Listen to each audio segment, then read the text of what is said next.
मैं मुख्य आचार्य आर के सोनवानी आप सभी को जय मसीह की आज की ऑनलाइन रविवारी आराधना परमेश्वर पिता, परमेश्वर पुत्र और पवित्र आत्मा के नाम से प्रारंभ करते हैं। आमीन और आमीन।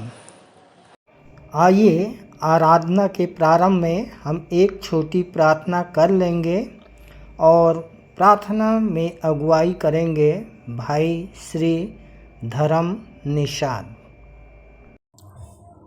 आप सबको जय मसीह की। मेरा नाम धर्मलाल निषाद है। मैं ग्राम कर्रा कलेशिया का हूँ।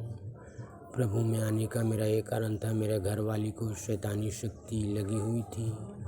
यही विश्वासी मंदिर के प्रार्थना दुआ से मेरे घर वाली भली चंगी है। मैं परमेश्वर पिता का धन्यवाद करता हूँ, हमारे मंदिर का अगुओं का धन्यवाद करता हूँ। आइए प्रार्थना करें। स्वर्ग सिंहासन को छोड़ के हमारे पास आने वाले पिता परमेश्वर, एक बार फिर से आपके सम्मुख आते पिता और आपको धन्यवाद देते पिता इस सुंदर समय के लिए पिता। हमें रात में सुखदायी नींद दिया पिता, सुंदर सुबह का प्रकाश दिखलाया पिता, उनके लिए लाखों लाखों धन्यवाद पिता। धन्यवाद करते पिता आज के विश्राम दिन के लिए पिता। आज विश्राम दिन में पिता हम आपके पास आए पिता। किसी प्रकार की हमसे गलती होंगी पिता, क्षमा करना पिता। धन्यवाद करते पिता, जो रास्ते में भवन आने के रास्ते में है पिता, आने की ओर है पिता, वो भवन सुरक्षित पहुंच नहीं पाए पिता, आपके अनुग्रह और कृपा से पिता। धन्यवाद करते पिता, आकाश से पृथ्वी के बनाने वाले, जगत की ज्योति, तारे, सारे सृष्टि के मालिक आप है पिता। धन्यवाद करते पिता, गीतों के गाए जाने में, वचनों को पढ़े जाने में हमारा अगुवाई करने पिता। धन्यवाद करते पिता सर्वशक्तिमान पिता। आगे की आराधना को आपके हाथ में सौंपते हुए इस प्रार्थना को परमेश्वर पुत्र प्रभु यीशु मसीह के नाम से मांगता हूँ, आमीन।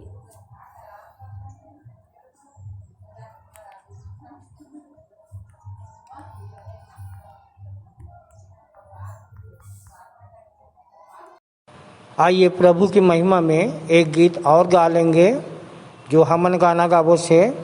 गीत क्रमांक 12। तुझको बुलाए यीशु राजा हो आजा, तेल मिले दिया लेके आजा।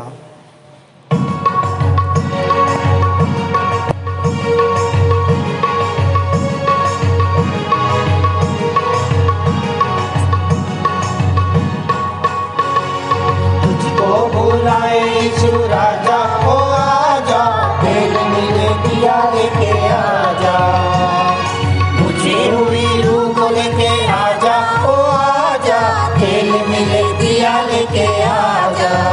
आजा रे आजा रे आजा रे आजा रे आजा रे आजा रे आजा रे आजा रे।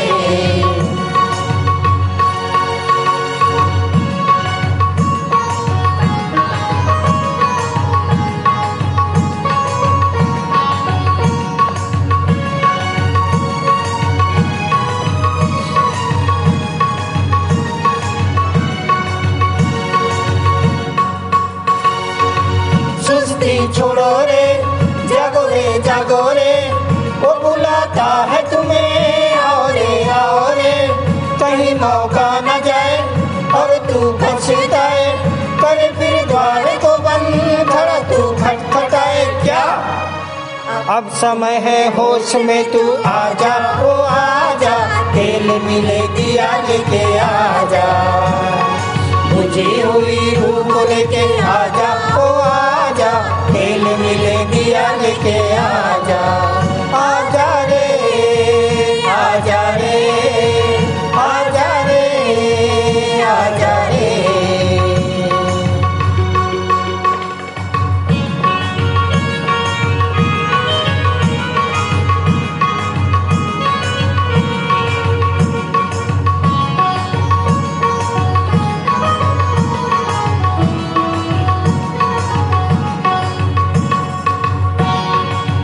खोल तू उसका वचन, डाल यीशु पे नजर, कर तू जांच मन की, कर तू अपनी फिकर। आया है तू कहाँ से, जा रहा है तू किधर, मौत भारी तो नहीं, तेरा रास्ता है किधर क्या। अब समय है होश में तू आजा ओ आजा, खेल मिल दिया लेके आजा, बुझी हुई रूह को लेके आजा ओ आजा, खेल मिल दिया लेके आजा, आजा रे आजा रे आजा रे आजा रे।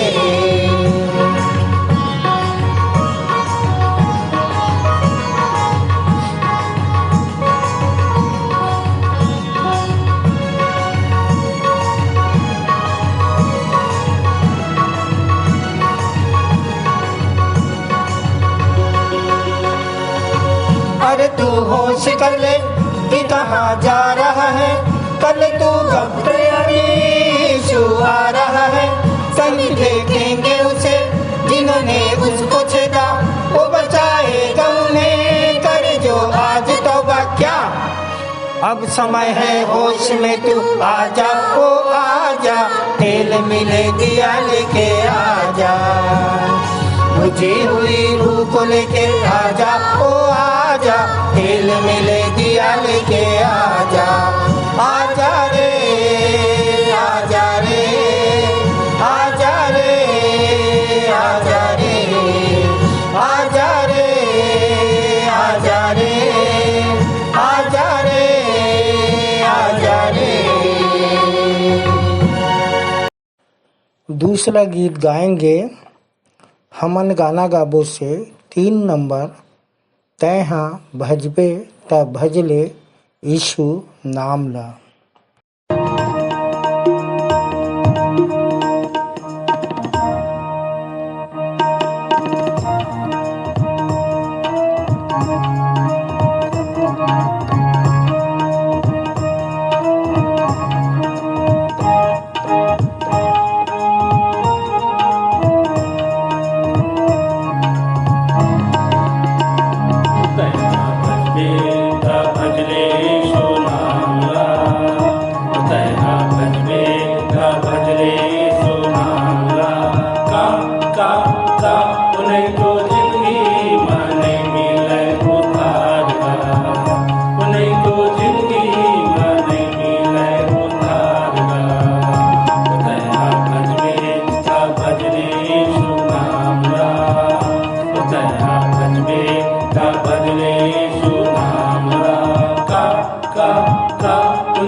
शैतान के राजगा साथे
या की स्तुति करो।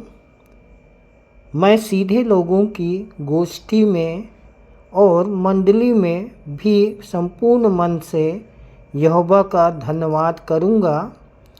यहोवा के काम बड़े हैं, जितने उनसे प्रसन्न रहते हैं वे उन पर ध्यान लगाते हैं। उसके काम विभवमय और ऐश्वर्यमय होते हैं और उसका धर्म सदा तक बना रहेगा। उसने अपने आश्चर्य कर्मों का स्मरण कराया है। यहोवा अनुग्रहकारी और दयावंत है। उसने अपने डरवैयों को आहार दिया है। वह अपनी वाचा को सदा तक स्मरण रखेगा। आइए हम सर्वशक्तिमान पिता की आराधना में जाएं। मुख्य आराधना के प्रारंभ में हम एक गीत गा लेंगे।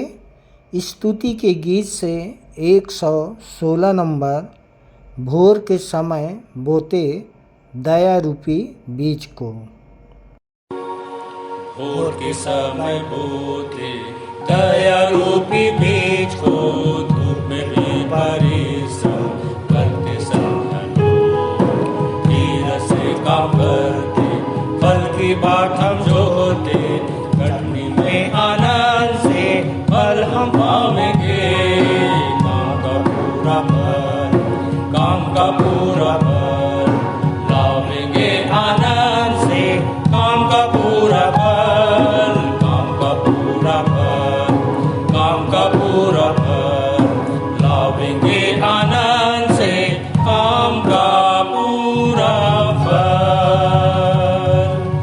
हम दौड़ धूप को सहते, छाया में भी बोते, बादल से न डर से साहस छोड़ेंगे। कटनी के समय पर पक्का फल मिलेगा, तब आनंद से काम के फल हम पावेंगे। काम का पूरा फल, काम का पूरा फल लावेंगे आनंद से, काम का पूरा फल, काम का पूरा फल, काम का पूरा फल लावेंगे आनंद से, काम का पूरा फल। प्रभु ख्रिस्त के लिए रोते हुए बोए, यदि हानि देखे हम घबराते हो, दुख का अंत होगा, प्रतिफल वह देगा, तब आनंद से काम के फल हम पावेंगे। काम का पूरा फल, काम का पूरा फल लावेंगे आनंद से, काम का पूरा फल, काम का पूरा फल, काम का पूरा फल लावेंगे आनंद से, काम का पूरा फल।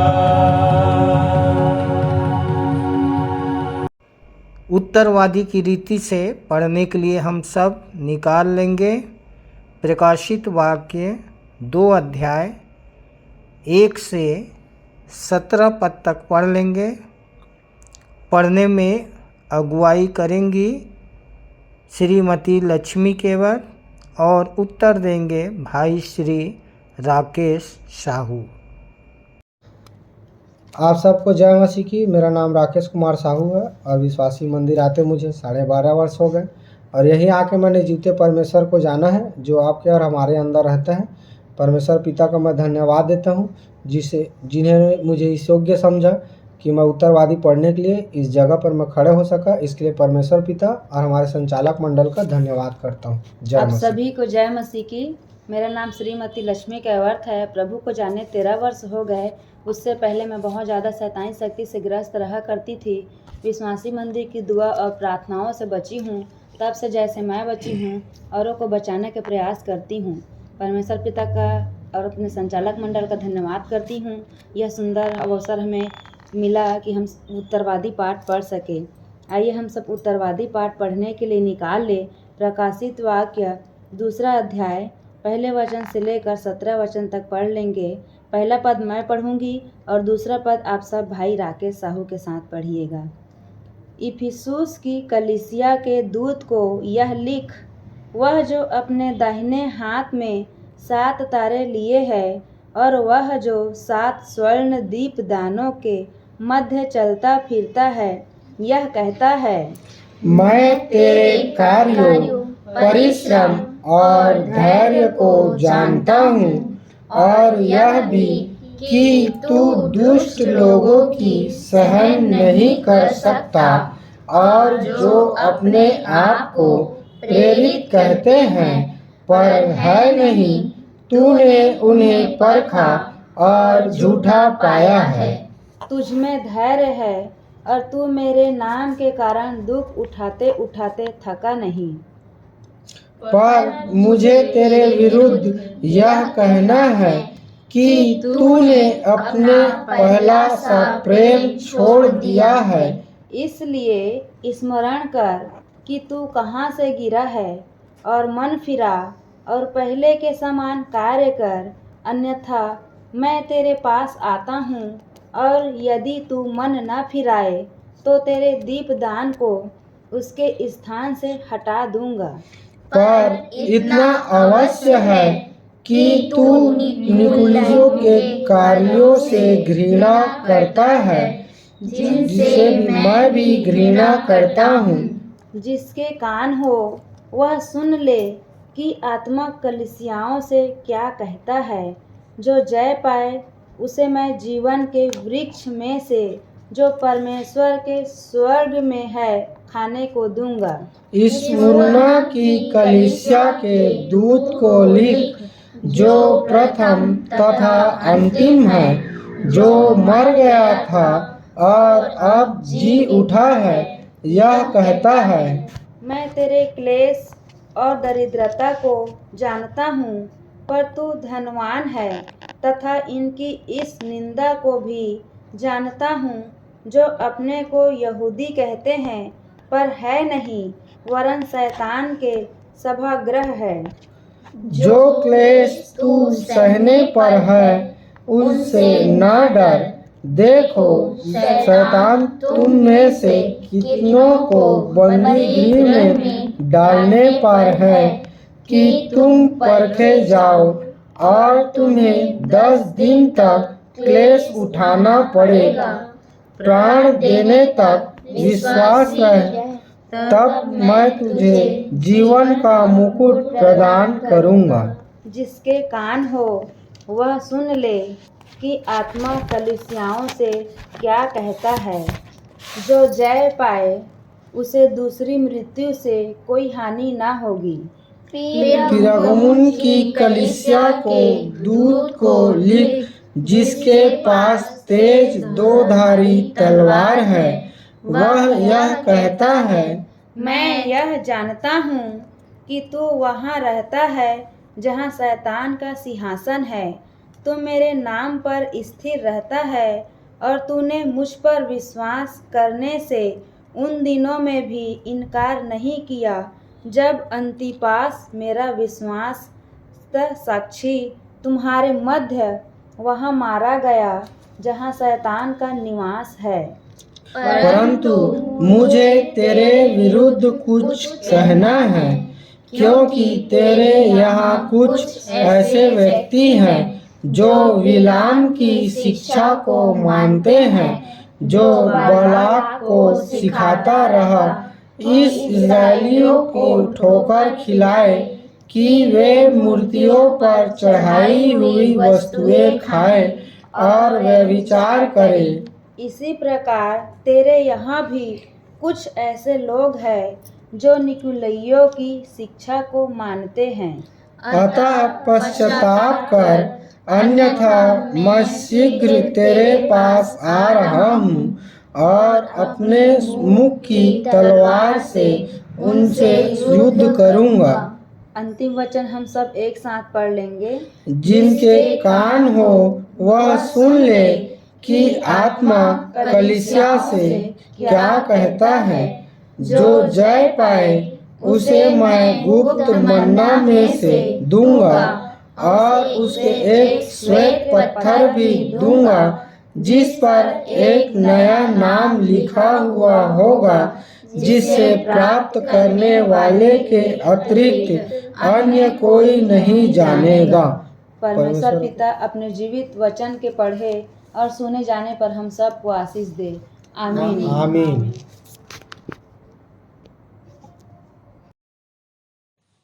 आइए हम विश्वास वचन बोलें। मैं सर्वशक्तिमान पिता पर स्वर्ग और पृथ्वी के सृजनहार परमेश्वर पर विश्वास रखता हूँ। मैं उसके इकलौते पुत्र हमारे प्रभु यीशु मसीह पर, जो पवित्र आत्मा के सामर्थ के द्वारा कुमारी मरियम से जन्मा, जिसने पोंतियुस पिलातुस के राज्य में दुख उठाया, जो क्रूस पर टांगा गया और मारा गया, जो गाड़ा गया और अदृश्य लोक में पहुंचा, और तीसरे दिन मृतकों में से फिर जी उठा, जो स्वर्ग पर चला गया और सर्वशक्तिमान पिता परमेश्वर के दाहिने हाथ विराजमान है, और जीवितों और मृतकों का न्याय करने फिर आने वाला है।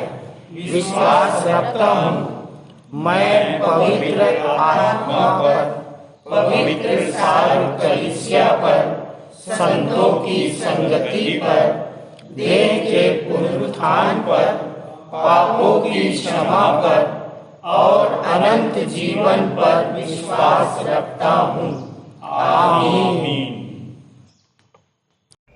सामान्य सामाजिक एवं पारिवारिक कलीसियाई प्रार्थना कर लेंगे आचार्य श्री राजकुमार निषाद की अगुवाई में। सबको जय मसीह की। मेरा नाम आचार्य राजकुमार निषाद है।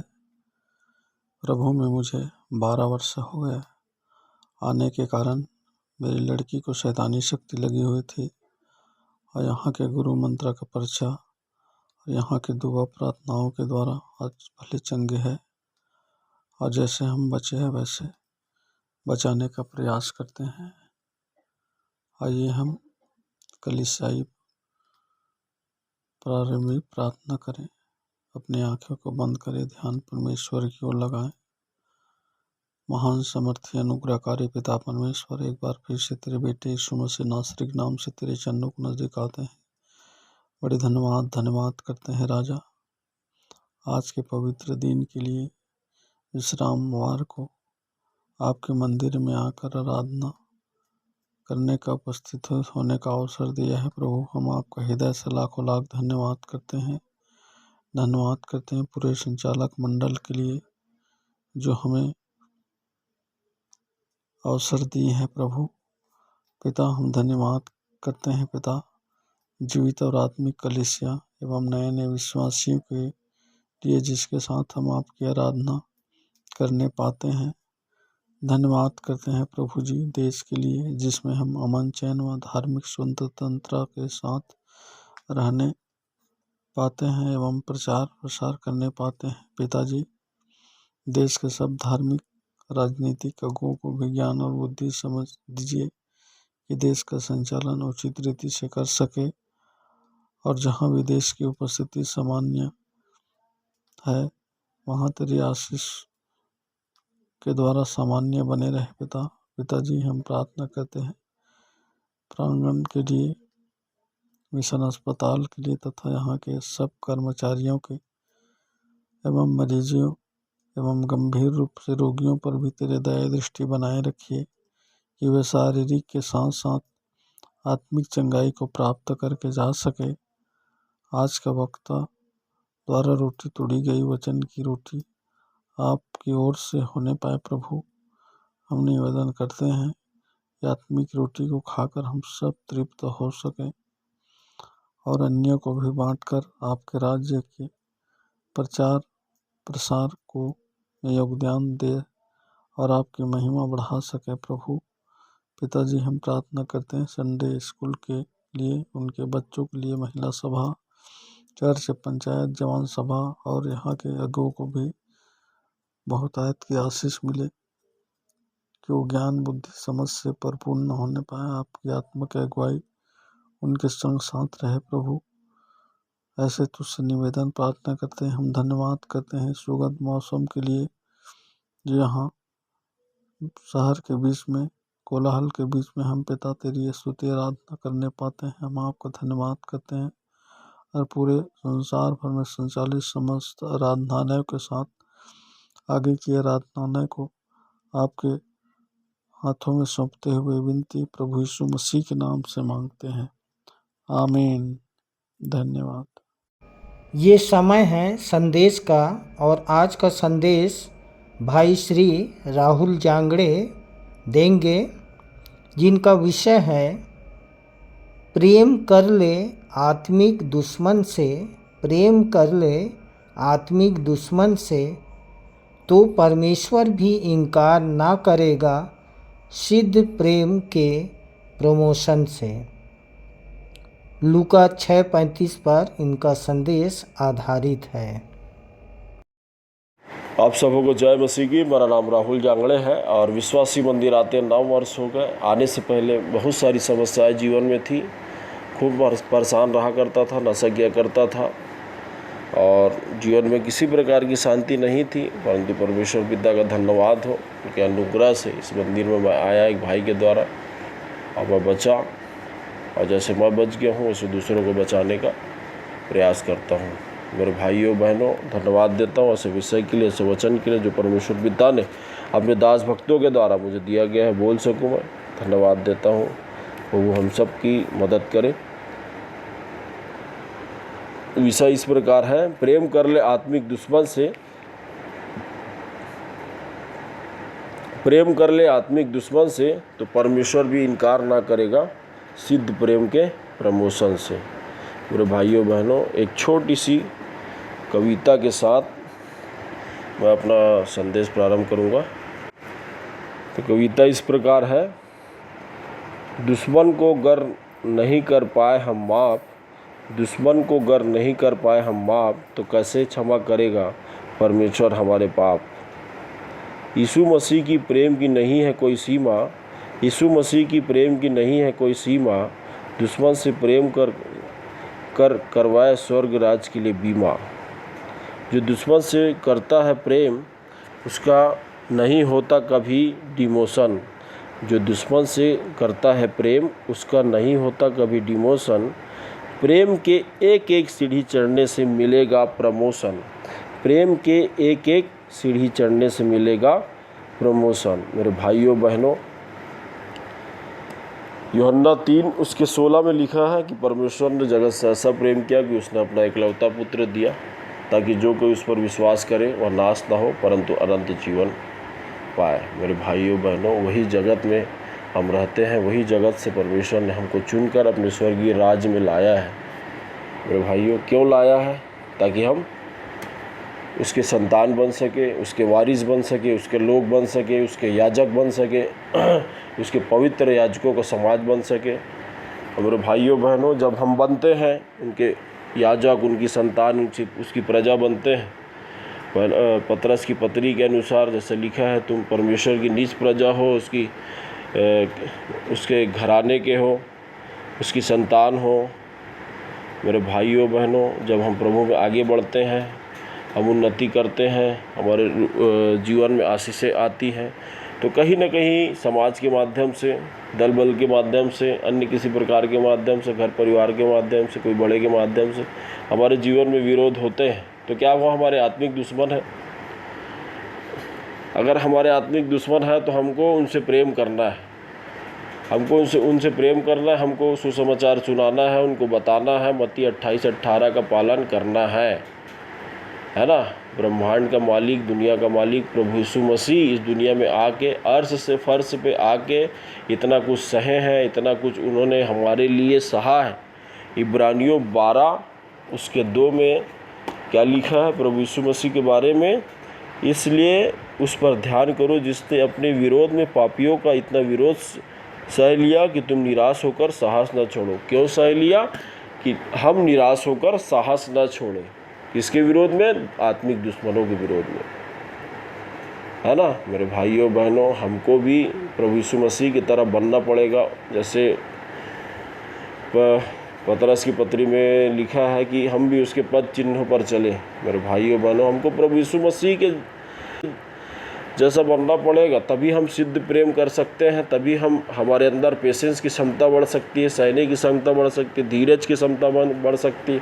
तभी हम जो प्रेम का जो 7 चरण है उसको पूरा कर सकते हैं। अगर हम यीशु मसीह के जैसे नहीं बन पाए मेरे भाइयों बहनों, तो हम प्रेम नहीं कर सकते। सिर्फ संतुलन बना के हम चल रहे हैं, अपने हिसाब से हम जीना चाह रहे हैं। आज संक्रामक प्रेम कौन कर रहा है? विश्वासी मंदिर में हमारे संचालक जी, पासवान, सब जितने भी बड़े लोग हैं सब कर रहे हैं। आज हमको भी ऐसे बनना है, हमको भी उनके पद चिन्हों पर चलना है प्रभु यीशु मसीह के। तब जाके हम सिद्ध प्रेम को कर पाएंगे और परमेश्वर पिता के संतान कहलाएंगे। मेरे भाइयों बहनों, 12 चेलों के बाद एक व्यक्ति का नाम था पौलुस, जिसको शाऊल कहा जाता था, है ना। बहुत विरोध करता था, सताता था, मारता था, लोगों को घसीट कर ले जाता था, सील लेके जाता था फरीसी शास्त्रियों लोग से सील लगवा के कि मैं उनको मारने जा रहा हूँ करके। लेकिन क्या हुआ? एक वो भी तो दुश्मन था ना मसीहियों में दुश्मन का रोल निभा रहा था। लेकिन नहीं, चेलों ने उनको अपने साथ मिलाया। जब प्रभु ने उसे बचाया, उनकी आंखें अंधी हुई, जब उन्होंने फिर देखना शुरू किया, प्रभु ने उन्हें चंगा किया, तो चेलों ने अपने बीच लाया। ऐसा नहीं कि तू भगा दिया, तू सामने वाले को मारा था, तू हमारे लोगों को सताया था, मसीहियों को सताया था, तो इस पंथ का दुश्मन, ऐसा नहीं है। उन्होंने, परमेश्वर पिता ने उनको मिला दिया। चेलों ने उनको अपने पास बैठाया, खिलाया, भोजन कराया, साथ में फिर प्रचार करते थे, है ना। तो 13वां चेला जो था वही पूरा रोम कई ठो देश में लोगों को बचा लिया, है ना। तो ना जाने कब कौन प्रभु के काम आ जाए। हमको किसी से दुश्मनी नहीं रखना है, किसी को दुश्मन नहीं मानना है ना। भले वो सामने वाला हमको मान रहा है, लेकिन हमको उससे प्रेम करना है, गुरुमन देना है, सुसमाचार सुनाना है, सब जाति के लोगों को चेला बनाना है ना मेरे प्रियो। आज जैसे हमारे मंदिर में प्रभु का काम होता है ना, जो सिद्धांत, जो दर्शन प्रकाशन प्रभु के दास को मिला है, जिसमें हमारा उन्नति है, जिसमें हमारा जीवन टिका हुआ है, उसको हम थामे रहे। हाँ मेरे प्रियो, मेरे प्रियो, आज जब हम घर से निकलते हैं, चारों तरफ इधर उधर दौड़ भाग कर रही है दुनिया। क्या हम भी तो उसमें शामिल नहीं हो गए हैं कि उनमें से अलग हैं? हम अलग हैं तो हम अलग जैसे काम करना भी होगा। अगर परमेश्वर के संतान आप बन गए हो तो उसके अनुसार हमको चलना भी होगा। हाँ मेरे प्रियो, जैसे यीशु मसीह का चाल चलन था, वैसा भी हमारा भी चाल चलन हो। हाँ मेरे प्रियो, तो मेरे भाइयों बहनों, अंत में एक लाइन और है मेरे प्रियो। इतना कहकर मैं अपनी वाणी की विराम दूंगा। फिर अगर जीवन की पुस्तक में दर्ज कराना चाहते हैं अपना नेम, तो प्रियो दुश्मन से भी करना पड़ेगा आपको प्रेम। आप सबको जय मसीह की। सुंदर संदेश के लिए भाई श्री राहुल जांगड़े और उनके पूरे परिवार को प्रभु बहुतायत की आशीष दे।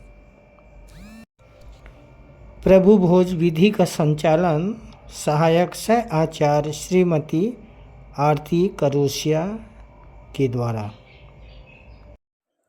आप सभी को जय मसीह की। मेरा नाम श्रीमती आरती करोसिया है। प्रभु में आए 13 वर्ष हो गए। परमेश्वर पिता का धन्यवाद हो कि उन्होंने मुझे इस योग्य समझा कि मैं प्रभु भोज की ब्यारी का संचालन कर सकूं। इसके लिए मैं परमेश्वर पिता का हृदय से धन्यवाद करती हूं। प्रियो, प्रभु भोज की ब्यारी में सम्मिलित होने से पहले हम प्रभु भोज की गंभीरता पर मनन करेंगे और अपने मन को इस भोज में शामिल होने को तैयार करेंगे। प्रियो, प्रभु भोज क्या है? क्या यह कोई रीति विधि है जो हमें हर रविवार को करना है। क्यों हम इसे करते हैं, थोड़ा सा मनन करेंगे। प्रभु भोज लेने से पहले हम हमेशा एक वचन पढ़ते हैं जो कि 1 कुरिन्थियों 11 अध्याय और उसके 23 से 26 पद में पाया जाता है, जिसमें इस प्रकार से लिखा हुआ है, क्योंकि यह बात मुझे प्रभु से पहुंची और मैंने तुम्हें भी पहुंचा दी कि प्रभु यीशु ने जिस रात वह पकड़वाया गया रोटी ली और धन्यवाद करके तोड़ी और कहा, यह मेरी देह है जो तुम्हारे लिए है, मेरे स्मरण के लिए यही किया करो। किस लिए किया करो? मेरे स्मरण के लिए। तो ये कोई रीति विधि नहीं है या कोई ऐसा भोज नहीं है जिसे हम खाने पीने के लिए एकत्रित होते हैं, परंतु लिखा है, जब कभी तुम एकत्रित होते हो तो मेरे स्मरण के लिए यही किया करो। प्रियो, मानव जाति बहुत स्वार्थी है। वो बहुत जल्दी किसी के एहसानों को भूल जाती है। भूलना उसका स्वभाव है। परमेश्वर ने हमारे जीवन में कितने बड़े बड़े काम किए, पर जैसे ही हमारा काम बना हम परमेश्वर को भूल जाते हैं। दुख में तो हम परमेश्वर को स्मरण करते हैं, पर सुख में भूल जाते हैं। बाइबल में भी ऐसे बहुत से उदाहरण हैं, जैसे मूसा के समय इज़राइलियों के सामने कैसे कैसे आश्चर्य कर्म किए गए, यहाँ तक कि लाल समुद्र तक को 2 भाग कर दिया गया। चेलों के सामने कितने आश्चर्य कर्म किए गए। 2 मछली 5 रोटी से 5000 लोगों को खिला दिया गया, फिर भी वे भूल गए। और प्रभु यीशु मसीह मनुष्य के स्वभाव को जानते हैं कि आज ये मेरे लिए आंसू बहा रहे हैं, पर कल ये और इनकी पीढ़ी मेरे बलिदान को भूल जाएंगे, और जहाँ ये मेरे बलिदान को भूले शैतान के चंगुल में फंस जाएंगे। और इसीलिए यीशु मसीह ने कहा, मेरे स्मरण के लिए यही किया करो, ताकि ये बलिदान तुम्हारी पीढ़ी से पीढ़ी तक को स्मरण रहे कि कोई उनके लिए बलिदान हुआ है। हमें लोगों को बताना है कि यीशु मसीह हमारे पापों की क्षमा के लिए बलिदान हो गए। तो जब कभी हम एकत्रित होते हैं और प्रभु भोज में सम्मिलित होते हैं, तो उनके बलिदान को हमें स्मरण करना है और उनके क्रूस के दर्द को स्मरण करना है, याद करना है कि परमेश्वर का इकलौता प्यारा दुलारा बेटा यीशु मानव जाति को बचाने के लिए मनुष्य बनकर इस पृथ्वी पर आया और हमारे पापों को लेकर सूली पर चढ़ गया। मन तो उसका भी व्याकुल हुआ क्रूस के उस दर्द को सोचकर, और गतसमनी के बाग में उन्होंने भी प्रार्थना की कि हे पिता, हो सके तो ये कटोरा मेरे सामने से टल जाए। और उनका पसीना लहू के समान टपकने लगा, पर फिर भी पिता की इच्छा को प्रथम स्थान दिया। बेगुनाह होकर भी सूली उठाया, इतना दर्द सहा, उन्हें कोड़ों से मारा गया, उन्हें कांटों का ताज पहनाया गया, फिर भी वे अपना क्रूस उठाकर चल रहे थे। वो प्यास के मारे तड़प रहे थे और उन्हें पित्त मिला हुआ दाखरस पीने को दिया गया। उनके हाथ पांव में कीले ठोक दिए गए और उन्हें क्रूस पर लटका दिया गया। उनकी पसली पर भाला मारा गया और लहू की धारा बह निकली, सिर्फ हमें बचाने के लिए। और इसीलिए यीशु मसीह कह रहे हैं, दर्द मैंने सहा तेरे लिए, तू भूलना नदान, सूली उठाई तेरे लिए, मैं बना इंसान तेरे लिए, हाँ तेरे लिए। मांगी दुआ गतसमनी में, मन व्याकुल मेरा रहा, बन के लहू वहाँ मेरा पसीना था बहा। कोड़ों की मार खा के भी हुआ मैं लहूलुहान तेरे लिए, हाँ तेरे लिए। दर्द मैंने सहा तेरे लिए, तो भूलना नादान, भूलना नादान। सूली चढ़ा के छेदा मेरे हाथ पैर को, नादान तू भुला न सका खुद से बैर को। गवाई मैंने तेरे लिए सूली पे अपनी जान, तेरे लिए, हाँ तेरे लिए। दर्द मैंने सहा तेरे लिए, तो भूलना नादान, भूलना नादान। प्रभु भोज पर सुंदर टिप्पणी के लिए सहायक आचार्य श्रीमती आरती करोसिया और उनके पूरे परिवार को प्रभु बहुतायत की आशीष दे। आइए अपनी अपनी भेंटों एवं धन्यवादी भेंटों को देने के द्वारा परमेश्वर की महिमा करेंगे। इस समय गीत गा लेंगे। स्तुति के गीत से 86 नंबर, यीशु तुझको सब मैं देता। तत्पश्चात भेंट की प्रार्थना करने में अगुवाई करेंगी कुमारी चंदा करियारे।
सभी को जय मसीह की। जय मसीह की। मेरा नाम चंदा करियारे है। मैं खमतराई से आती हूँ। मैं पिता परमेश्वर का धन्यवाद करती हूँ कि भेंट की प्रार्थना करने का शुभ अवसर मुझे मिला है। आइए हम प्रार्थना में जाएंगे। अपने हाथों को जोड़ ले, आँखों को बंद कर ले, अपने सिरों को झुका ले और अपना मन परमेश्वर की ओर लगाए। हमें जीवन देने वाले महान प्रेमी पवित्र परमेश्वर पिता, एक बार फिर से हम आप यहोवा के चरणों के समीप में आते हैं। धन्यवाद देते हैं पिता कि आपके आशीषों से प्राप्त छोटा सा अंश हम भेंट स्वरूप आपके चरणों के समीप में लाए हैं। इसे बड़ी दया पूर्वक ग्रहण कर लीजिए पिता। हम प्रार्थना करते हैं पिता कि भेंट आपके धर्म राज की खोज में खर्च हो सके। हम प्रार्थना करते हैं पिता कि जो अंश हमने अपने पास रखे हैं उसमें आप बहुतायत की आशीष देना, उसे खर्च करने की बुद्धि ज्ञान समझ देना। हम प्रार्थना करते हैं पिता जिन छोटे बड़े हाथों ने आप यहोवा को भेंटें चढ़ाई हैं उनमें परमेश्वर पिता आप आशीष दीजिए। हम प्रार्थना करते हैं परमेश्वर पिता जिन्होंने विशेष भेंटें चढ़ाई हैं पिता, उनके जीवन में वे अवसर बार बार आ सके। हम प्रार्थना विनती करते हैं परमेश्वर पिता हमें हर एक प्रकार के मौद्रिक मानसिकता से बचाना, ताकि पिता हम निर्बलता में सामर्थ्य की सिद्धि को अपने जीवन में दिखा सके।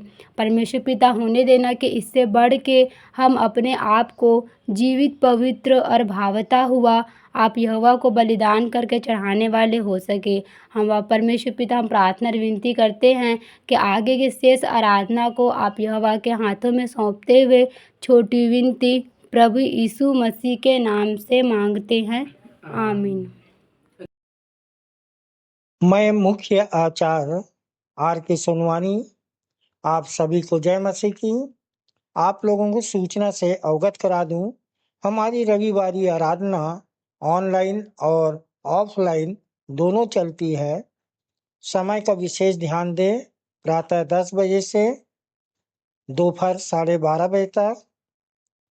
जिनको जिनको आराधना में जिम्मेदारी दी जाती है उनको ऑनलाइन और ऑफलाइन दोनों में बोलना है।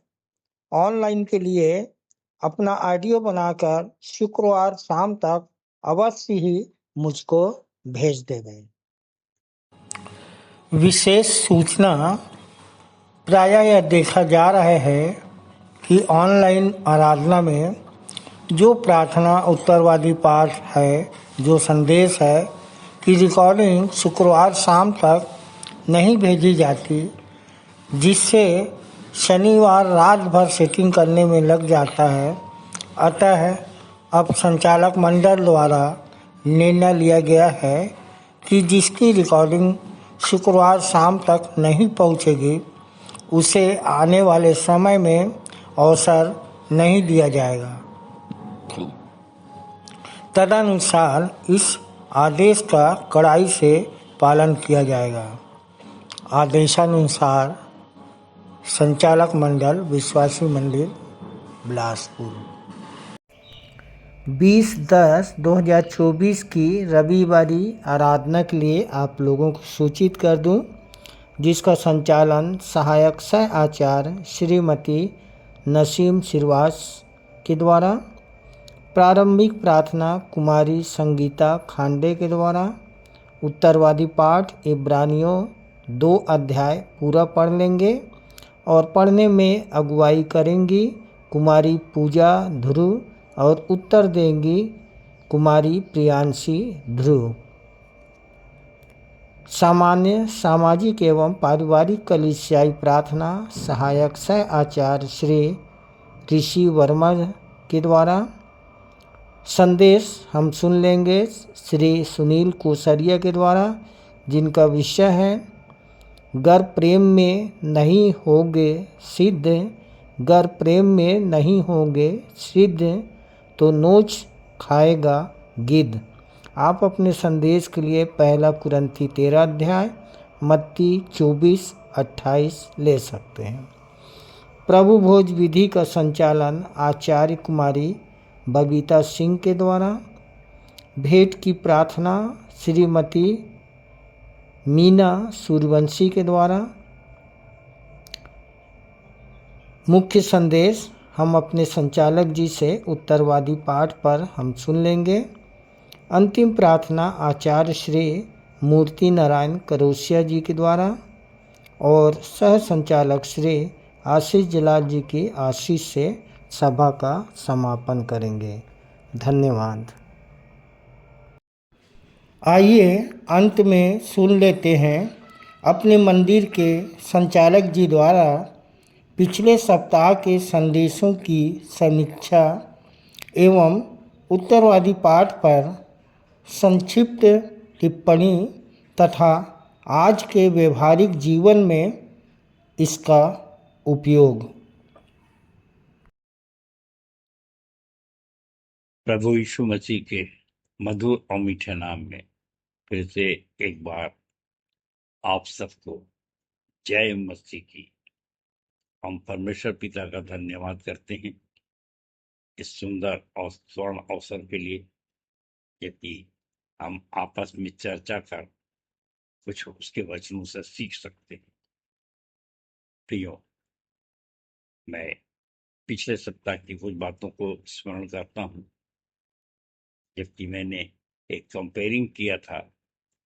हमारे भाई अजीत कस्तूरिया ने पहला संदेश दिया था और उनका विषय था परिवार से प्रेम करना आसान नहीं, क्योंकि मनुष्य का सबसे बड़ा बैरी भी वही है। इस संदर्भ में बात करते करते मैंने उसके सारांशीकरण किया था मत्ती 12:40-50 के पद पर, और वहां मैंने कहा था कि यीशु मसीह के माता पिता बहुत दूर निकल गए थे, परंतु ये सही नहीं था। वो मंदिर में ही जन समूह को संबोधित कर रहे थे। मेरी इस गलती का ध्यान मुझको भाई अभिषेक ब्राउन ने कराया और मैं उनको धन्यवाद देता हूँ। और आप सबको बताना भी चाहता हूँ कि लूका 2:41-49 में उनका काफिला, उनके माता पिता का काफिला बहुत दूर निकल गया था, और तब यीशु मसीह ने कहा था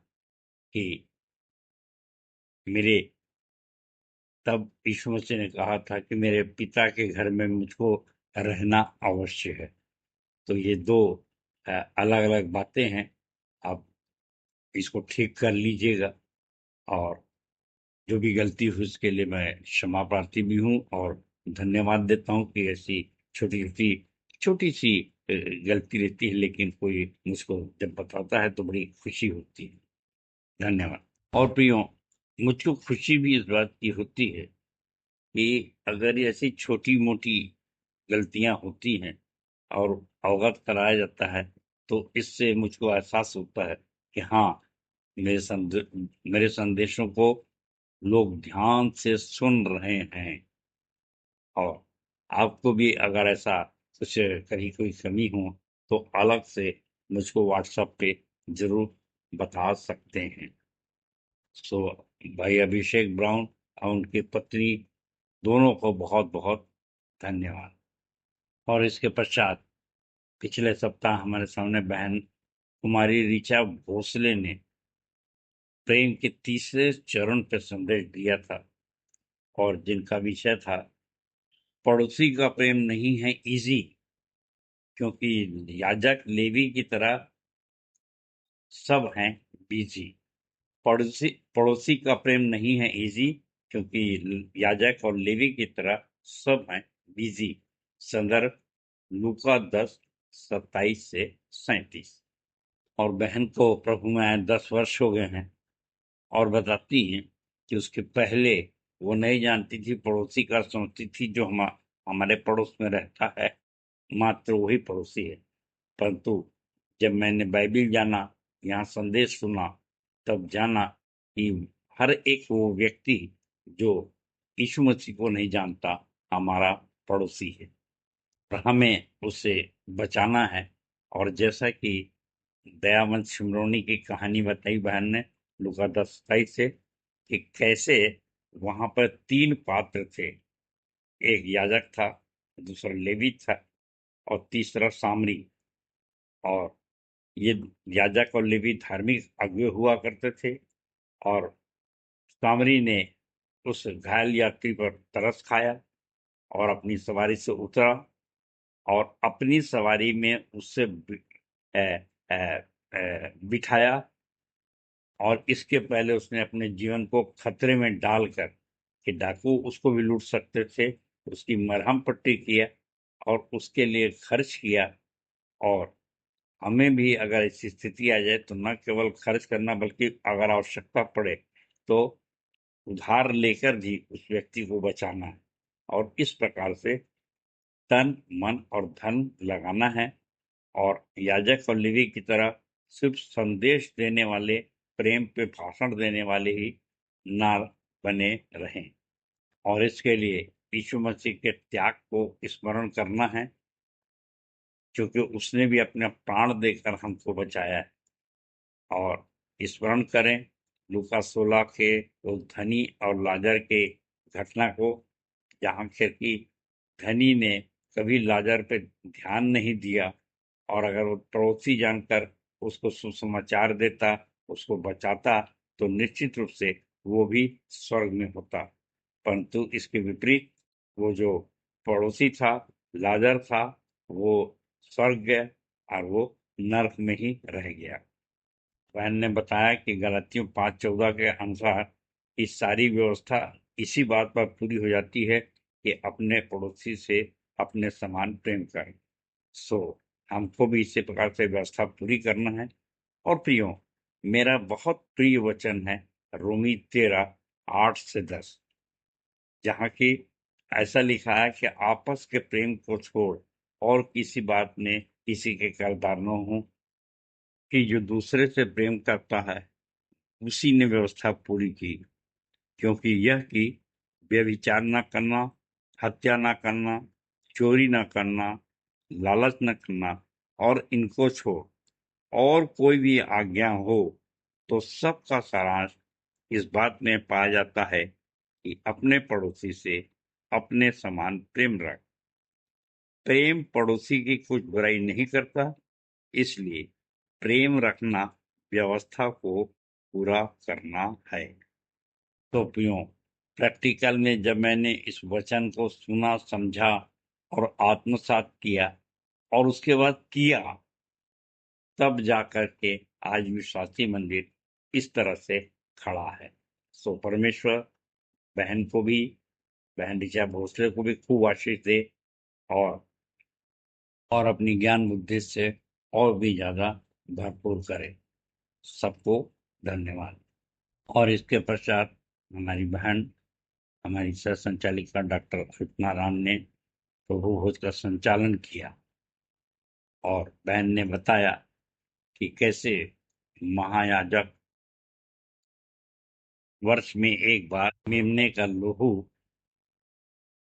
अपने लोगों के पाप क्षमा के लिए वेदी पर चढ़ाया करता था। ये पुराने नियम की रीति विधि थी, परंतु हमारे प्रभु यीशु मसीह ने हमारे पाप क्षमा के लिए अपना लहू बहाया, अपना लहू चढ़ाया। उठाकर क्रूस का क्लेश उसने दिया है हमें स्वर्गीय स्थानों में प्रवेश। आइए प्रभु भोज की विधि में हम भी करें प्रवेश। और बहन ने एक बहुत अच्छी बात बताई कि अन्य जो भोज होते हैं या तो वनस्पति से या जानवरों को मार करके बनाया जाता है, परंतु यीशु मसीह ने खुद मरकर हमारे लिए अपना लहू और अपना मांस देकर ये भोज तैयार किया है। तो ये विशेष भोज यूं ही नहीं मिलता रोज, ये है जीवित भोज। इस भोज को यीशु ने अपना जीवन देकर जीवित किया है, इसलिए अपना मांस और लहू हमें दिया है कि उसका लहू जब हम में समाए तो मरे हुए लोग जीवन पाएं। वैसे तो इसे वे सभी ले सकते हैं जिन्होंने पाया है बपतिस्मा संस्कार, पर जीवन उसी को मिलता है जो प्राण देने को है तैयार। जीवन उसी को मिलता है जो प्राण देने को है तैयार। सो प्रियो, जब भी इस भोज को लें, हमेशा प्राण देने के लिए तैयार रहें। ऐसी शक्ति हमको इस भोज से प्रभु दे। सो बहन को भी उनके सुंदर छोटी टिप्पणी के लिए, कविता के लिए परमेश्वर बहुतायत की आशीष दे। धन्यवाद। प्रियो, इसके बाद मेरा संदेश था याकूब 4:1-17 पे, और उसमें जो सारांश था वो ये था कि लालसा रखते हो, मांगते हो और पाते नहीं। और उसका कारण जो पहले पद में है याकूब 4 के, कि तुम में लड़ाई झगड़े कहाँ से आ गए। प्रियो, ये एक ऐसा विषय है जिसके विषय में हमेशा मैं बताता हूँ और चाहता हूँ कि आप कलीसियाओं में जो लड़ाई झगड़े चल रहे हैं उससे बचें, क्योंकि पहली शताब्दी से ये बड़ी समस्या रही है। और मैंने बताया कि पहले मैंने यही विचार सबसे पहले पाला कि अगर मैं कोई कलीसिया बना रहा हूँ तो ये बच्चे जब आपस में ढाई ढूसू करेंगे तब फिर क्या होगा, बाप की क्या स्थिति होगी। तो इससे बचने के लिए बहुत से उपाय किए और मैं परमेश्वर का धन्यवाद करता हूँ कि अभी तक वो जो मैंने प्रयास किया है वो प्रभु में सफल है। और कितनी अच्छी कविता भाई कुशवाहा की मैं अक्सर बोलता हूँ, और इसलिए बार बार बोलता हूँ कि आप सबको ये याद हो जाए कि आपस के लड़ाई झगड़े यही हमारी सबसे पहली हार है, क्योंकि प्रेम में होता सदा उजाला, होता नहीं अंधकार है। सो आपस के प्रेम ही से अनंत जीवन मिलेगा मेरे और आपको, क्योंकि प्रेम ढांप देता है अनेकों पाप को। पहला पत्रस 4:8। और प्रियो, ये भी वचन नहीं भूलना चाहिए, पहला यूहन्ना 4:12। परमेश्वर को कभी किसी ने नहीं देखा। यदि हम एक दूसरे से प्रेम करें तो परमेश्वर हम में बना रहता है और उसका प्रेम हम में सिद्ध होता है। तो प्रियो, मत्ती 5:48 को भी मत भूलिए, जहां लिखा है कि अतः तुम सिद्ध बनो जैसा कि तुम्हारा स्वर्गीय पिता सिद्ध है। और इसके लिए फिर चौथा पद था कि संसारिक और आत्मिक मनुष्य, आप सुनिश्चित करें कि आप संसारिक हैं या आत्मिक मनुष्य हैं। यदि आत्मिक हैं तो निश्चित रूप से 5वें में एक विशेष आत्मा पवित्र आत्मा द्वारा आपको प्रदान की जाएगी और वो अनुग्रह देता है और वो आपको दीन बनाएगा। बहुत सी बातें जो हम नहीं कर सकते पवित्र आत्मा हमसे कराता है। और इसीलिए इम्पोर्टेंट जो पद था याकूब 4:7 से 10 कि प्रभु के निकट आओ, दो चित्ते मत बनो, पवित्र बनो, अपने पापों के लिए शोक करो। और इसलिए उसने आखिरी कहा कि प्रभु के सामने दीन बनो, तब वह आपको शिरोमणि बनाएगा।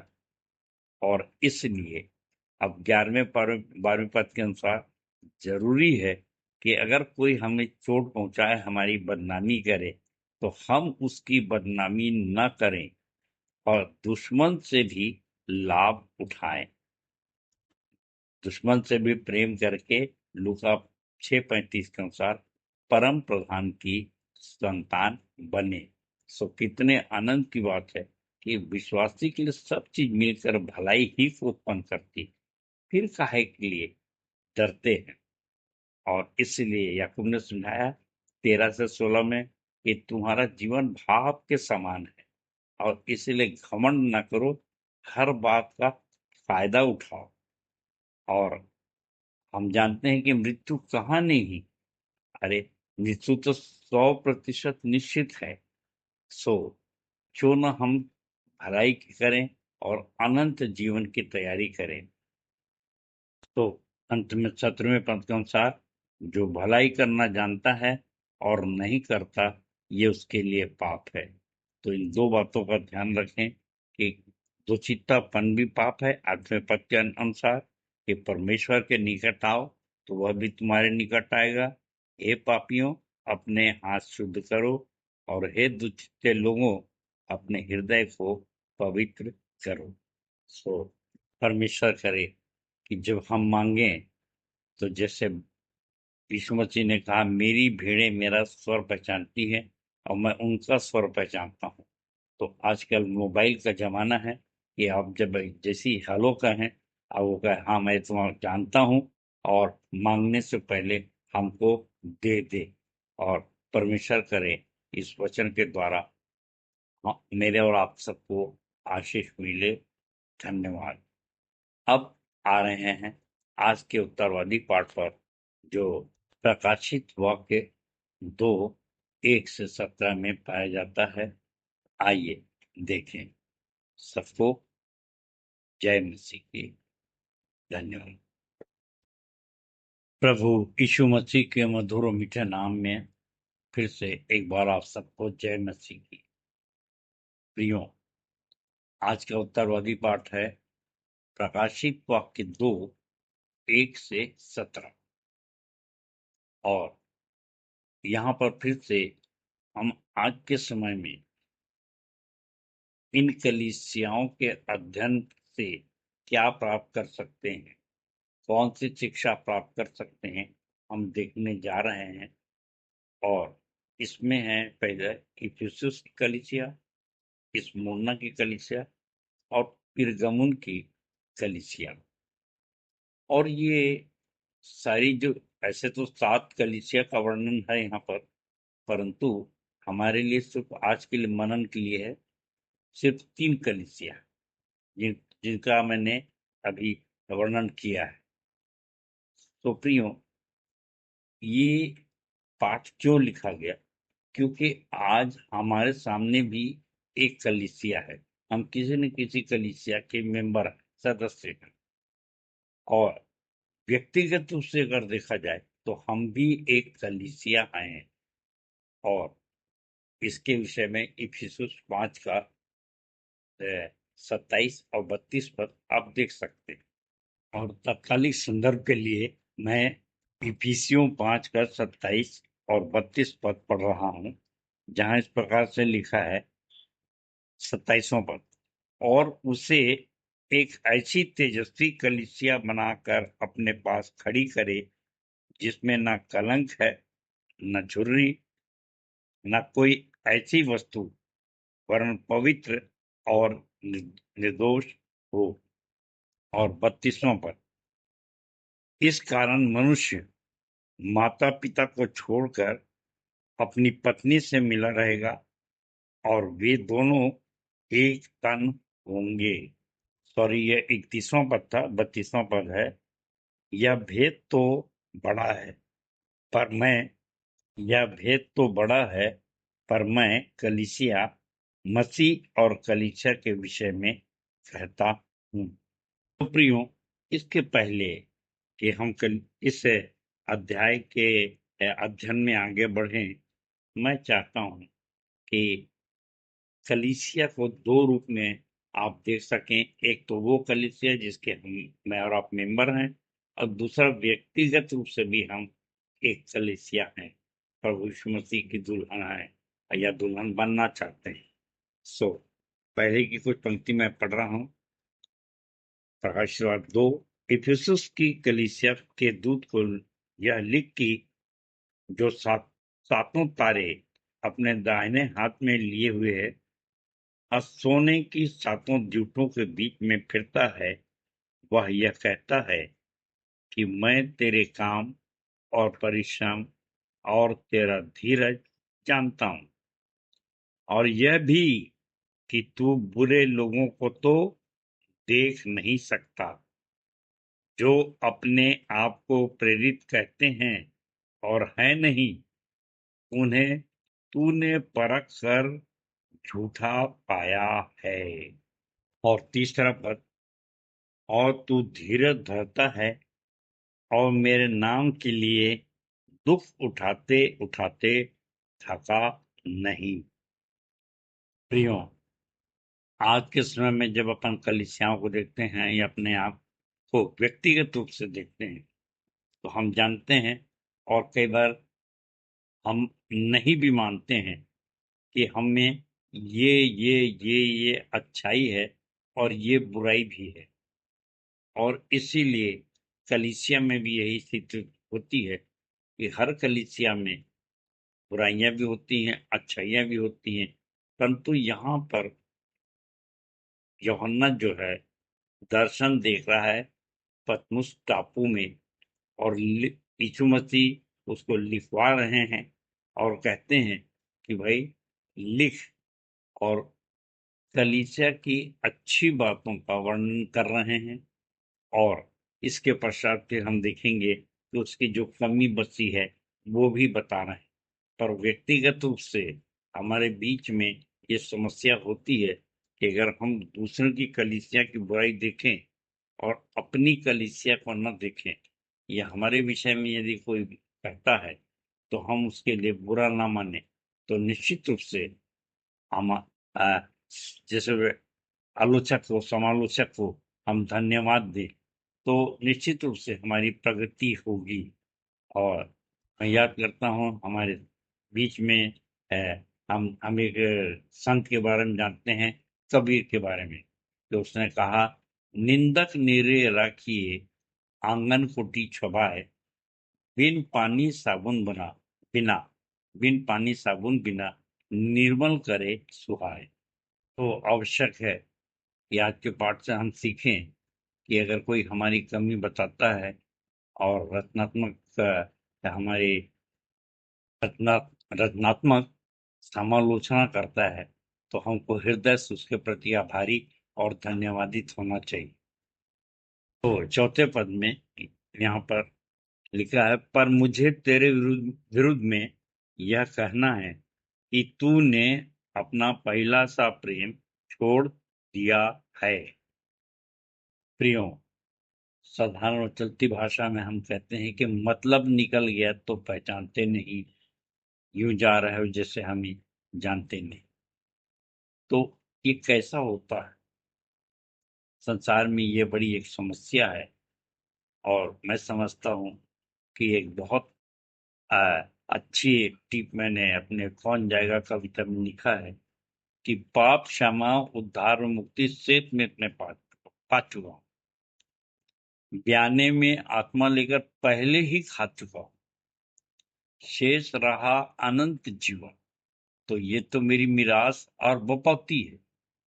सो ऐ मेरी माँ, ऐ मेरी बहन, तू भला क्यों रोती है? अरे मैं ऐसा अगवा हूं, ऐसा प्रचारक हूं कि सबको डरा धमकाकर, आग और गंधक की झील दिखाकर मैं चुपके से लौटाऊंगा, पर मैं हरगिज नहीं जाऊंगा, मैं हरगिज नहीं जाऊंगा, और मैं हरगिज नहीं जाऊंगा। तो प्रियो, अगर लंबी चौड़ी बात ना करें तो यीशु मसीह भी हमसे चाहते हैं कि हम अपने पड़ोसी से प्रेम करें और नित नई आत्मा जीतते रहें, और यही होगा हमारे लिए प्रभु यीशु मसीह के लिए जो प्रेम का प्रदर्शन हम कर सकते हैं, और न्याय के दिन में भी हम दिखा सकते हैं। परंतु अगर ऐसा नहीं करेंगे तो हमारे साथ भी ये इल्जाम लगेगा कि तूने अपना पहला सा प्रेम छोड़ दिया है। प्रियो, ये कलीसिया तत्कालिक रूप से यूहन्ना के समय में जीवित कलीसिया थी, जिसका कि मूल्यांकन यहाँ पे कर रहा है। अब उसको आज हम इस पर जिस पे हम चर्चा कर रहे हैं कि हम इससे क्या सीख सकते हैं।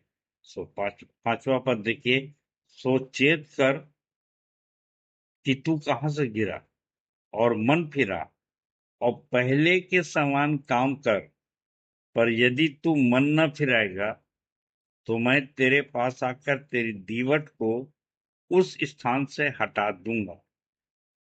और यहाँ पर छठवें पद में ऐसा लिखा, पर हाँ तुझ में यह बात तो है कि तू निकुलइयों के कामों से घृणा करता है, जिससे मैं भी घृणा करता हूँ। सो ये निकोलस के विषय में प्रेतों के काम 6:5 में और प्रकाशित वाक्य 1:6 में लिखा हुआ है और इनके विषय में ये बताया गया है ये मुक्त प्रेम के विभक्त प्रेम के अनुयायी थे। सो वो उससे परमेश्वर भी घृणा करता था और यहाँ पर इस कलीसिया की वो तारीफ कर रहा है। सो प्रियो, इन कलीसियाओं के चरित्र चित्रण में जो अपन पढ़ रहे हैं, पहली कलीसिया इफिसुस कलीसिया, इसमें 7वें पद में इस प्रकार से लिखा है कि जिसके कान हो वह सुन ले, ये आत्मा कलीसियाओं से क्या करता है। जो जय पाए मैं उसे जीवन के पेड़ में से जो परमेश्वर के स्वर्गलोक में है फल खाने को दूंगा। और इसी प्रकार प्रियो, दूसरी कलीसिया है स्मुरना की कलीसिया, जिसका वर्णन 8 से 12 पद में है और मैं ज्यादा विस्तार से ना बोलकर समय को देखते हुए उसको सीधा सीधा बताऊंगा कि मैं तेरी दरिद्रता को, गरीबी को जानता हूं, पर तू धनवान है और इस निंदा को भी जो जानता है कि क्या क्या करना चाहिए, क्या नहीं करना चाहिए। और तो तू इस निंदा को भी जानता है। और जो लोग अपने को यहूदी कहते हैं, परंतु है नहीं, वह तो शैतान के सभागृह हैं, ऐसों को भी तू पहचानता है। तो प्राण देने तक विश्वास योग्य रहा तो जीवन का मुकुट पाएगा और तुझे दूसरी मृत्यु से हानि न होगी।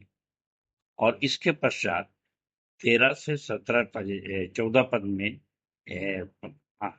13 से 15 पद में पिरगमुन की कलीसिया है और उसके विषय में लिखा है, तू वहां रहता जहां शैतान का निवास है, पर तू मेरे नाम पर स्थिर रहता है, पक्का विश्वासी है।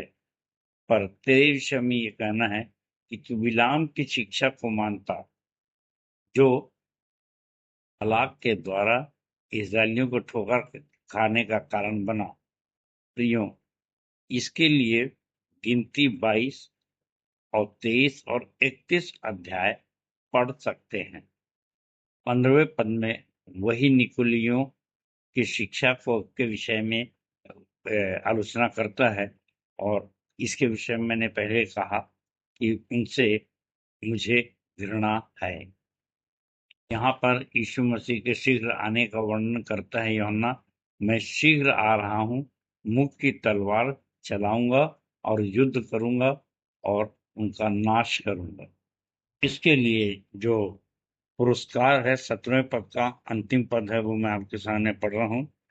जिसके कान हो वह सुन ले कि आत्मा कलीसियाओं से क्या कहता है। जो जय पाए उसको मैं गुप्त मन्ना में से दूंगा और उसे एक श्वेत पत्थर भी दूंगा और उस पत्थर पर एक नाम लिखा हुआ होगा जिसे उसके पाने वाले के सिवाय और कोई न जानेगा। प्रियो, बहुत ही ज्यादा ऐतिहासिक वर्णन न करके इन 15 मिनट की रिकॉर्डिंग में मैं इन 3 बातों को आपके सामने रख रहा हूं कि कलीसिया है और परमेश्वर के द्वारा ये स्थापित की गई है हमारी भी कलीसिया, और उसमें ये अच्छाई है और फिर उसमें जो थोड़ी बहुत कमी है, घटी है, वो बताया गया है। और यदि हम उसे मान के पूरी करते हैं तो निश्चित रूप से और जय पाते हैं, प्राण देने तक विश्वास योग्य रहते हैं, तो हमारे लिए बहुत अच्छे अच्छे पुरस्कार हैं। और ये 3 पुरस्कार हमेशा याद रखिए, जो पाया जाता है कि 7वें पद में, 12वें पद में और 17वें पद में। और मैं फिर उसको रिपीट करूंगा कि पहले 7वें पद का जो जय पाएगा तो उसको जीवन के वृक्ष में से जो स्वर्ग में है खाने को दूंगा। ये 10 और 11 पद है कि जो जय पाएगा वो जीवन का मुकुट पाए दूंगा और दूसरी मृत्यु से उसको हानि ना होगी। और 17वें पद में हमने देखा जो जय पाएगा तो उसे गुप्त मन्ना, श्वेत पत्थर और पाने वाले के ऐसा दिया जाएगा जो पाने वाले के अतिरिक्त कोई ना जानेगा।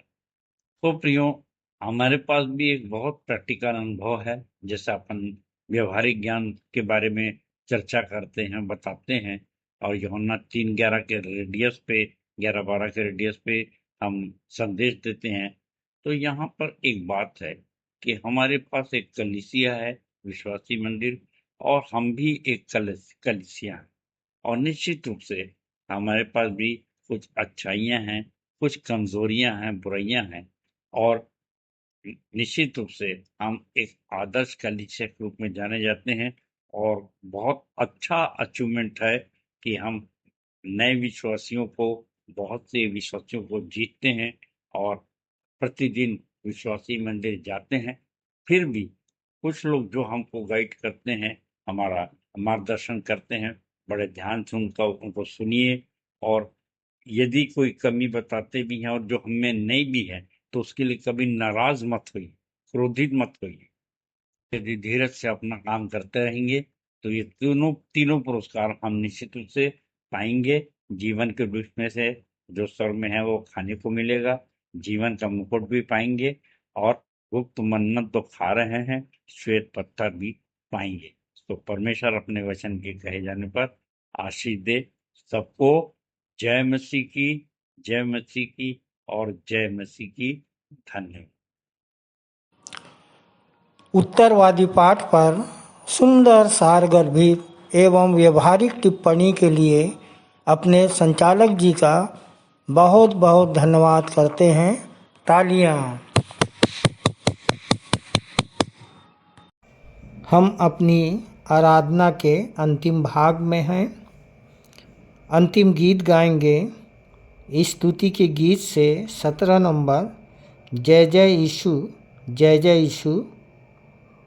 अंतिम प्रार्थना करने में अगुवाई करेंगी सहायक आचार्य श्रीमती रुखमणी गेंदले।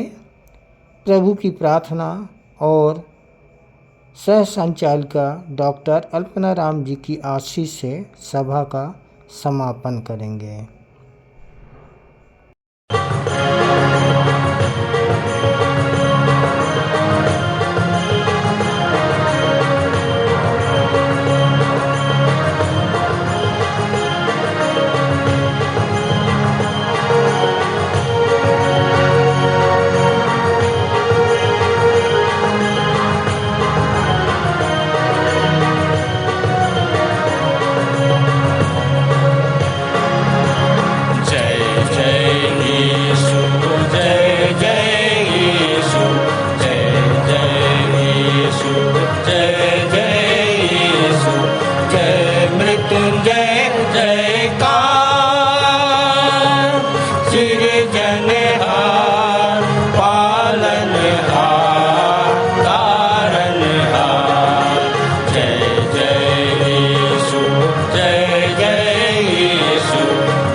आप सभी को जय मसीह की। मेरा नाम सहायक आचार्य डॉक्टर रुक्मणी गेंदले है। प्रभु में आए मुझे 10 वर्ष हो चुके हैं। मैं परमेश्वर पिता का धन्यवाद करती हूँ। मैं धन्यवाद करती हूँ अपने अगुआ का कि उन्होंने मुझे अंतिम प्रार्थना करने का अवसर दिया। आइए प्रियो, हम प्रार्थना में जाएंगे। हाथों को जोड़ें, सिरों को झुकाएं, अपना ध्यान परमेश्वर पिता की ओर लगाएं। हमारे सर्वशक्तिमान, दयालु, अनुग्रहकारी, प्रेमी पिता परमेश्वर, बड़े ही धन्यवादित मन से प्रभु जी एक बार फिर से पिता हम आपके चरणों के समीप में आते हैं। पिता परमेश्वर, हम आपका हृदय से धन्यवाद करते हैं पिता कि आज की पूरी आराधना में प्रभु जी आपकी अगुवाई होने पाई है। पिता परमेश्वर, आज हमारे गीतों का गाया जाना, स्तुति आराधना करना, संदेशों का दिया जाना, प्रभु भोज का लिया जाना और भेंटों का चढ़ाया जाना, प्रभु जी हर एक चीज़ आपको ग्रहण योग्य होने पाई है पिता। इसके लिए हम आपका हृदय से धन्यवाद करते हैं प्रभु जी आज के सुंदर वचन के लिए कि पिता परमेश्वर किस प्रकार से प्रभु हमें अपने कान को सुरक्षित रखना है पिता, ताकि प्रभु जी हम आपकी धीमी आवाज़ को भी सुन सकें और उस पर चल सके। पिता परमेश्वर होने दीजिए। पिता परमेश्वर, हमें ऐसी ज्ञान बुद्धि समझ की आत्मा दीजिए ताकि हम जान सके पिता कि हम कहाँ गिरते हैं। होने दीजिए पिता, आपकी पवित्र आत्मा की अगुवाई होने पाए ताकि प्रभु हमारा जीवन मसीह के योग्य बनने पाए। पिता परमेश्वर, हर एक बातों से, शैतानी चीज़ों से आप हमारी रक्षा करना ताकि पिता परमेश्वर हम अपने जीवन को आपके अनुसार चलाने वाले बन सके। पिता परमेश्वर, ऐसी आपसे प्रार्थना विनती करते हैं। पिता परमेश्वर, आज के दिन में जितने भी विश्वासी भाई बहन आए, जिन्होंने बड़े विश्वास के साथ प्रभु जी अपना नाम जीवन की पुस्तक में दर्ज कराया है पिता, उनकी समस्याओं को आप भली भांति जानने वाले परमेश्वर हैं। होने दीजिए पिता परमेश्वर, वो सारे भाई बहन अपने बंधनों से मुक्त हो सके ताकि पिता आने वाले समय में आपके भवन में बड़ी गवाही के साथ उपस्थित हो सके।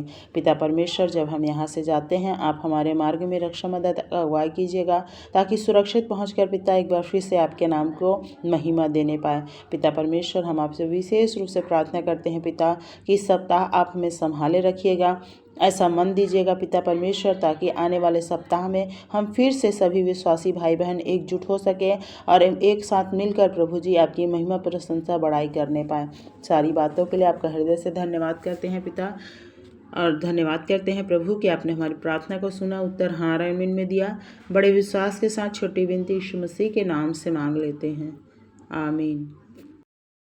हे हमारे पिता, तू जो स्वर्ग में है, तेरा नाम पवित्र माना जाए, तेरा राज्य आए, तेरी इच्छा जैसे स्वर्ग में पूरी होती है वैसे ही इस पृथ्वी पर भी पूरी हो।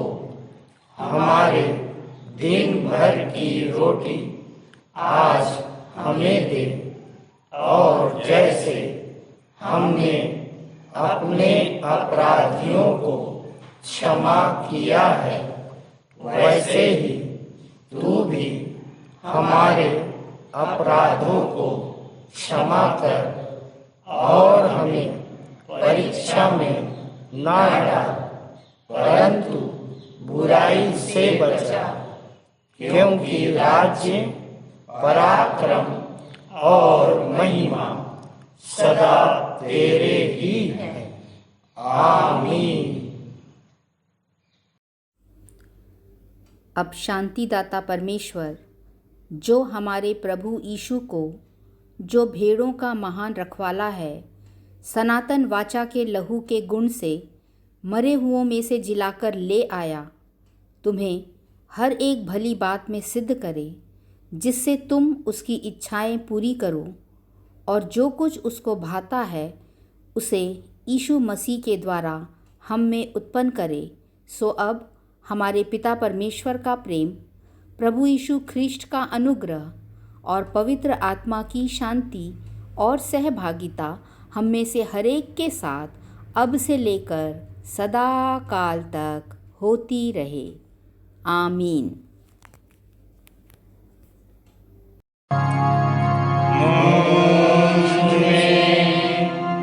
यीशु की शोभा दिखाई, उसका अद्भुत प्यारा सा